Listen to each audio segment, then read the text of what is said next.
ମୁଁ ଯେବେ ବି ସେ ମଣିଷ ସାଙ୍ଗରେ କଥା ହେଉଥିଲି, ଯେ ମୋ ସାଙ୍ଗରେ ଥିଲା, ସେ ମୋତେ କେବେ ଭଲସେ ଜବାବ ବି ଦେଇନି। ମୁଁ ହେଲେ ବି ଚେଷ୍ଟା କରୁଥିଲି, ହେଲେ ସେ ମୋତେ କେବେ ଧ୍ୟାନ ହିଁ ଦେଲାନି। ସବୁବେଳେ ଆରମ୍ଭ ମୁଁ ହିଁ କରୁଥିଲି, ହେଲେ ବି ତାକୁ କେବେ ଫରକ ହିଁ ପଡ଼ିଲାନି। ଧୀରେ ଧୀରେ ମୋତେ ବି ଲାଗିବାକୁ ଲାଗିଲା କି ମୋ ଇଜ୍ଜତ ଆଉ ବଞ୍ଚିବି ନାହିଁ, କାରଣ ମୁଁ ମୋ ଇଜ୍ଜତଠୁ ଅଧିକ ତା ଉପରେ ଧ୍ୟାନ ଦେଉଥିଲି। ତାକୁ ମୁଁ ମୋର ସବୁ କିଛି ମାନି ନେଇଥିଲି। ସମୟ ଲାଗିଲା, ବାକି ଧୀରେ ଧୀରେ ମୁଁ ଏ କଥା ତ ବୁଝିଗଲି କି ଭଲ ପାଇବା ରହିବା ଠିକ୍ ଅଛି, କିନ୍ତୁ ନିଜର ଇଜ୍ଜତ ରହିବା ବି ବହୁତ ମ୍ୟାଟର କରେ। ବାସ୍ ବହୁତ ହେଇଗଲା।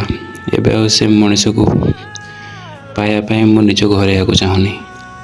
ମୁଁ ଜାଣିଛି ମୁଁ ପଳେଇଲେ ବି ତାକୁ କିଛି ଫରକ ବି ପଡ଼ିବନି, କିନ୍ତୁ ମୁଁ ଏବେ ଆଉ ତା'ର ହେବାକୁ ବି ଚାହୁଁନି।